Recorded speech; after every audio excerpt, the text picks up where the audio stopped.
Hey, so it's been a while. I've been here, I've been there, I've been everywhere, except for working on Ivory. I said I'd give my devlogs some time to breathe between versions, but I did not mean a few months of not touching the level. I just meant that I'd report back when I had more to say during the alpha. Regardless, hello everyone, happy December. When was my last devlog? Because I don't actually know at the time of writing. Oh, July. Goodness. Well, I'm back into the swing of things, and we're now on Alpha 7. I originally had Alpha 6 written here, as this was only meant to be a devlog talking about the Alpha 6 changes, but it turns out the playtest queue was really short for Alpha 6. Isn't anymore though, as this is being rewritten post 72 hour jam, so there's a lot of maps awaiting their time to be played. If you're wondering why it's taken me so long to get to an Alpha 7, I wasn't inactive, I just got really distracted. I took part in the TF2 map's unofficial Yodi contest, a 2-month long medieval mapping contest, and I made a cute little invade capture the flag entry where you plant bombs in the enemy fort. I already have a script in the works to talk about this and its development because I would love to rattle on about its production, so expect that video at some point in January or February.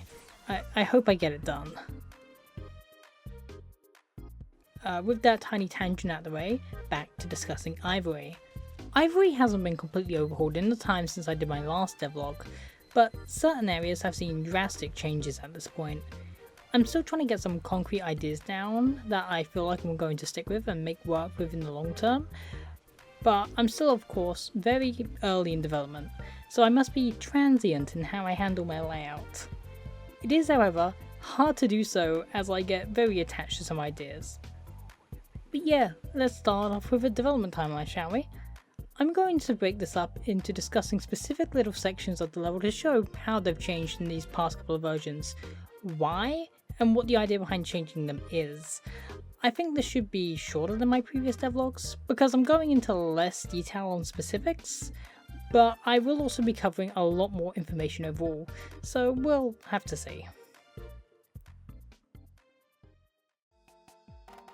Firstly, let us discuss the flank.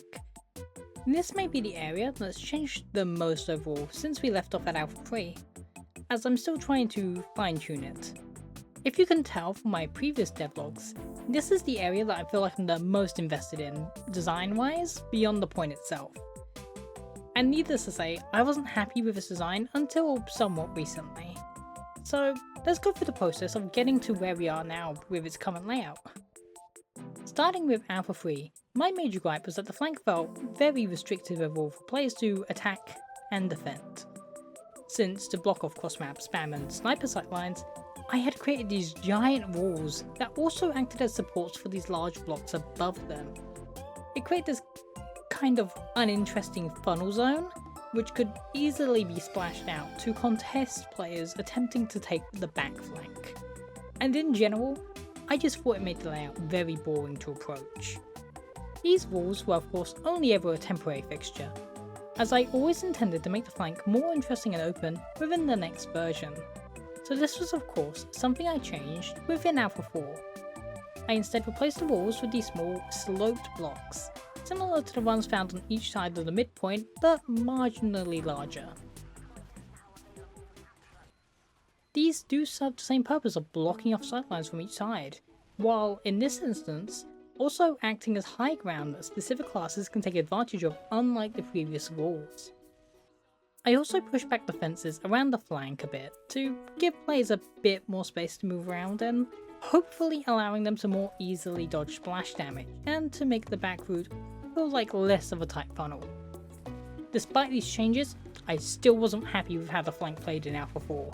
It still felt too linear if you weren't a class capable of taking advantage of the new high ground. And in general, the layout still felt somewhat boring due to this kind of locky division the flank consisted of. There's also another aspect that I in particular took issue with, and it wasn't something that was ever really given to me in terms of player feedback. I didn't like how much the back flank was divided from mid itself. Gameplay wise, it resulted in the flank feeling really more like a long detour than something that could actually be held in favour of mid control. The main culprit of this was primarily the mid building, which I had kept up until this point ever since Alpha 1. It was the divider designed for the express purpose of keeping the back flank separate from mid itself, to give flankers ample opportunity to get behind or to attack mid from the back. But at this point, I think its time was up, and it was time to experiment with something new for the next version. The issue was only further exaggerated by the new connector I had added in Alpha 3 on the other side of the point. After all, connector serves a similar purpose to what the flank was designed to do, but with even more risk and reward due to how tight and cramped it is, while also remaining faster to take by being more direct. So, since I fully intended to keep connector, it only gave me more reason to experiment with changing the flank. So in Alpha 5, I killed the building divider, but honestly, in doing this I only made the flank significantly worse. As previously mentioned, I wanted the flank to have a more natural divide rather than these player funnels that it had, but it meant I had to compensate for a lot of sightlines, especially since I changed how main's second exit worked.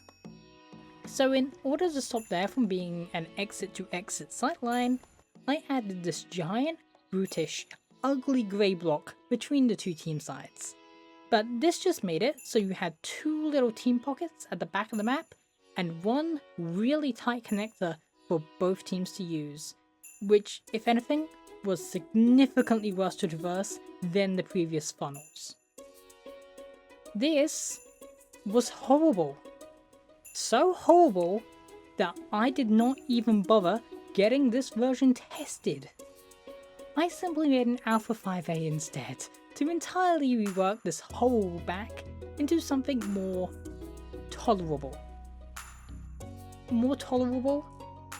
Yeah, Alpha 5A was certainly that. Good? Or even ideal? Not really. It still had the giant block to stop sightlines from going across to each team exit. But hey, it was at least smaller this time. This could mostly be done because I also reworked how these side exits worked. They now exited at 45-degree angles once again, facing into the flank, instead of the previous more open 90-degree ones.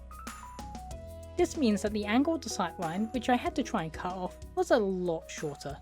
But I mean, the cost still wasn't worth it. I still feel like the space between these two back areas was too tight of a divider, and I could not really tell you why. I thought it was a sensible choice to make the previous large health pack at the middle of the back flank into a small health pack. I think I was just concerned, you know, how much closer the pack was now to mid, but still, a small health pack is incredibly underwhelming for exposing yourself to both sides of the map, while also not really helping for point control either. A very silly choice on my end.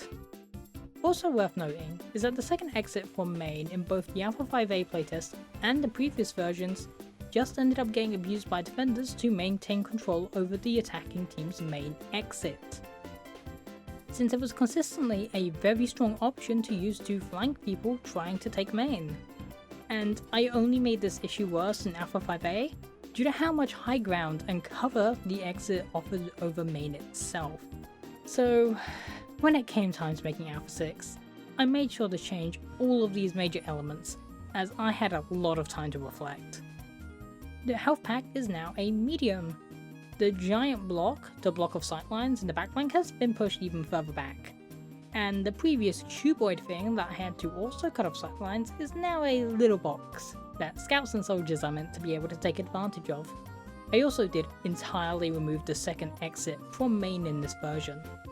It means that I don't have to worry about it on a sightline basis anymore, and its removal also stops people from being able to use it to flank people attacking from main. I was incredibly worried about making this change, as I've always been worried that main's exit could be too easily spammed out without it, and that players would need the second option to be able to leave this route. But Alpha 6 seemingly played very well without it, and got very warm reception. In general, I didn't change the flank from Alpha 6 to 7. It feels somewhat concrete at this point, and I didn't really have any further experiments in mind to try out here. We'll see if this area continues to get such warm reception in future playtests, but for now, that's how the flank turned out. I think it's in a much better spot now, but I'd be lying if I claimed any of this felt final. I don't really know. I'll probably think of how to treat this area further in the future, but for now, that's how it is, waiting on feedback.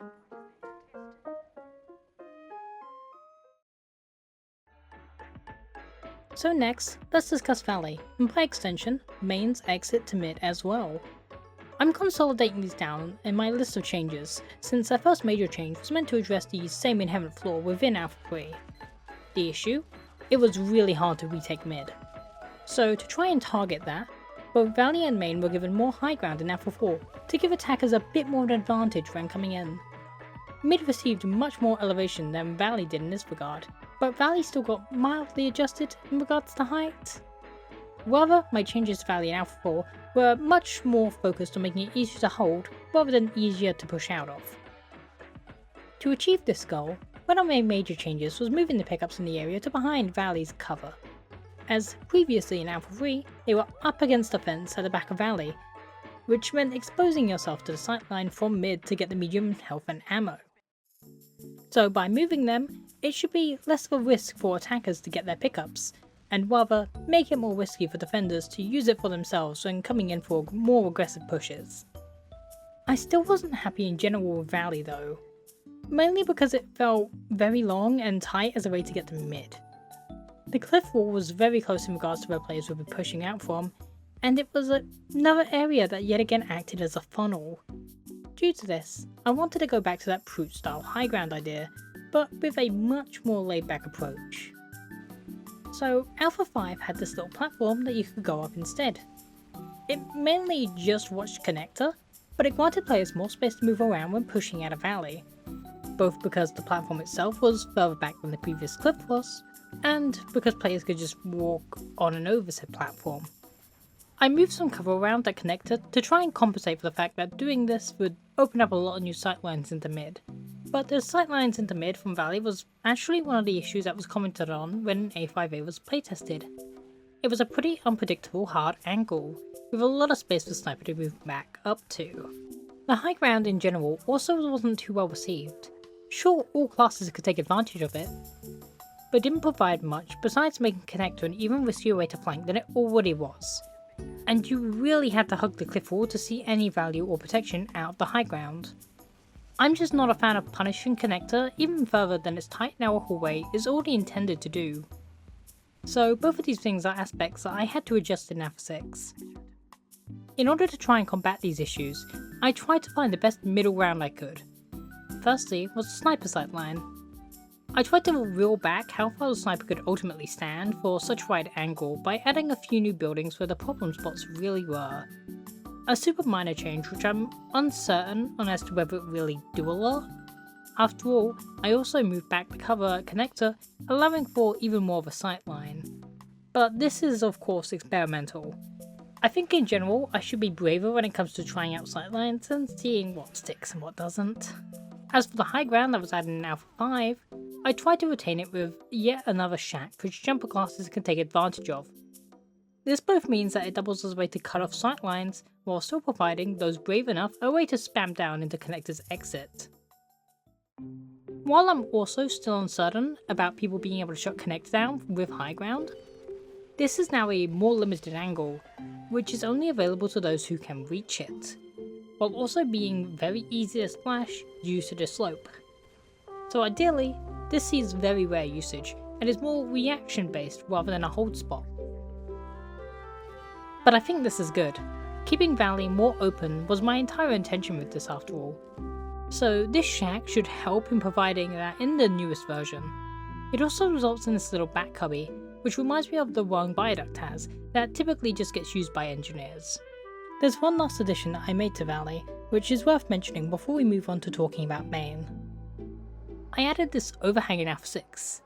This was because in feedback, players were concerned about demos and soldiers being able to get away with super aggressive bombs into the attacking team's back lines. So this should give them something to hit their head on if they get a little too cocky. I placed it in a way where it hopefully won't be annoying to players trying to roll out from their spawns. But I'm no pro jumper, I'm a scout main, I'm a gremlin. I can't rocket jump for the life of me, so we'll have to wait and see if this works the way I intend. So, for main itself, there isn't really much to say, so this is a short end to this segment. To start with, in Alpha 4, I flattened it out. This was to make it easier for the attacking team to reach the medium health and ammo kit, rather than having to jump like you did in Alpha 3, which was quite tedious. Meanwhile, in Alpha 5, I simply removed the little piece of slanted geometry in favour of just a straight wall. Lastly, as mentioned in the flank chapter, the second exit to main no longer exists ever since Alpha 6, because it was used by defenders to flank and punish people in main far too often. The only other change main has received is very recent. In Alpha 7, I widened the entryway to main. This would have been an issue in the past due to the sightline it would have opened up into the attacking team's back lines. But ever since I've changed around how the spawnyard transition routes work, it's fine to open this up, and should more easily let the attacking team reclaim their main when pushing mid. I don't really know how much I expect main to change as I lack foresight, but I'm still hesitant with it due to it being an interior transition route. An uncommon, to my knowledge, method of getting to mid in King of the Hill level design, but I'm happy with how it's turning out.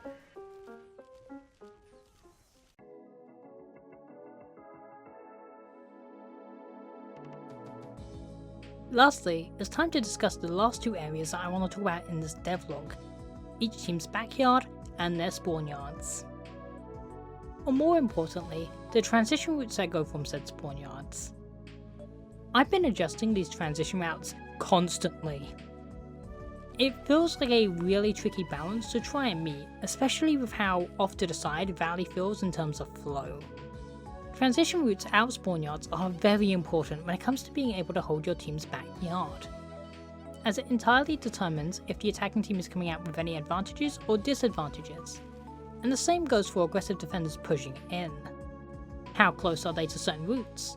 Which exit do you take based on which path to mid you want to take?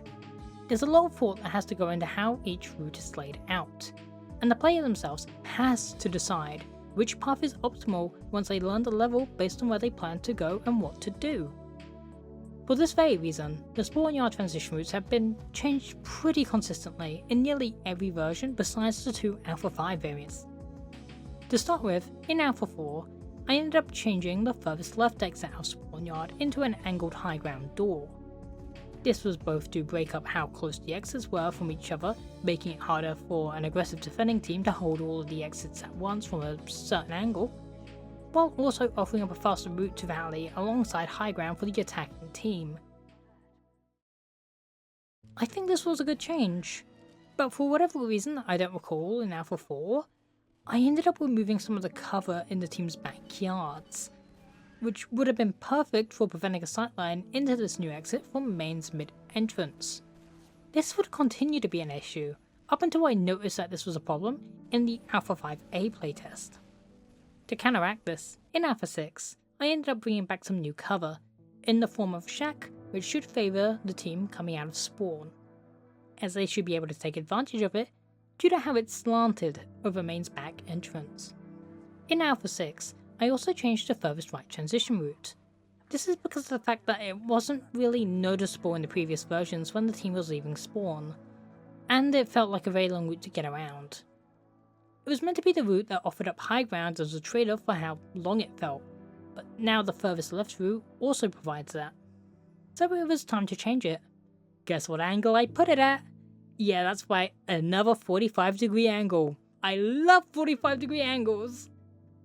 I also wanted to retain its inherent high ground advantage, despite the left route also offering that up. After all, it's still a longer route than the option straight through the middle, alongside being the most limited route in terms of options as it pushes you the furthest from any route but main. Because of this, keeping its high ground while adding a new railing for waist high cover seemed like the best possible idea for the exit. Now it should without a doubt be your strongest option when it comes to pushing out of your spawn yard into your backyard, if the defending team is to have pushed so far forwards, alongside hopefully now also being more noticeable out of spawn. On that note, in Alpha 7, I ended up going over the spawn building and the yard to try and condense down both the spawn X's and to just streamline the spawn yard for the new transition routes. I don't really have too much to say on that, but rather I want to discuss the far left transition route again, as I ended up once again changing how its exit worked.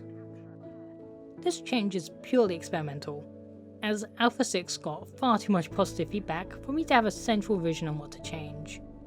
So I just ended up rotating the exit 90 degrees, and I made its high ground weaker by changing it to a ramp. Why am I trying this? I merely am, since the far left transition route just seems like it's been the best option for far too long. You got both the high ground over the area it exited into, alongside it being the best possible route to take for player choice, as you could very quickly go to main, the balcony, or valley in the shortest amount of time compared to any of the other routes. So by rotating it 90 degrees, it pushes players more towards the balcony and valley rather than main, ideally resulting in more players taking the middle route or the far right run rather than defaulting to the left. This, as aforementioned though, is purely experimental. It's prone to change based on how it both plays out of course, and player feedback. I'm uncertain about it myself, but it shouldn't be too hard to revert. At the very least, this 90 degree change also carries over the benefit that it essentially all but removed the sightline from main. So as a little treat, I decreased the size of the cover in Alpha 7. That's it for the spawn yard and transition routes. I'm still not massive on these, and I still feel like they require a lot more iteration, keeping in mind this part is entirely ad-libbed. Something about them feels very off, and I'm questioning if eventually I might just move where the entire spawn yard is to be close to the valley so it feels less lopsided. But people don't seem to be complaining so far about it, so perhaps it's fine? Just need to wait for it to get on someone's nerves, I guess, because I'm not certain myself.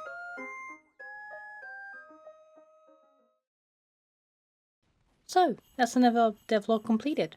And as of speaking right now, the video is quote-unquote finished on the 24th, so happy Christmas Eve everyone!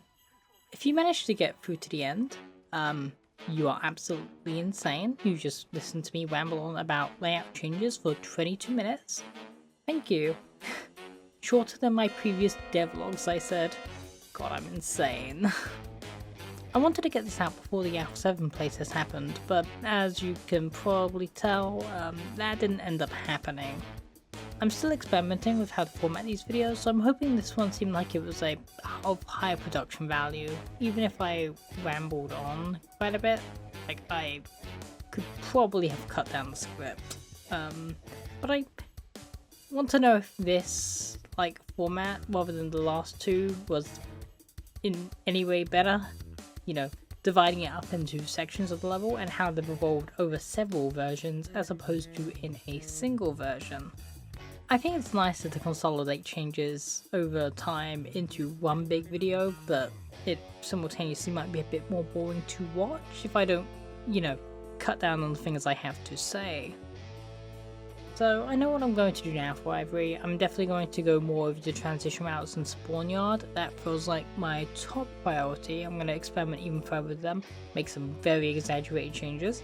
Hopefully you'll be seeing them in the future, but not this December, because I should probably just enjoy my holiday while I have it. Feel free to subscribe if you want to see more of this. I'm going to be working on Ivory more. I've still got that medieval video I want to work on, and anything else. I'm hoping next year I can actually stream the 72-hour jam.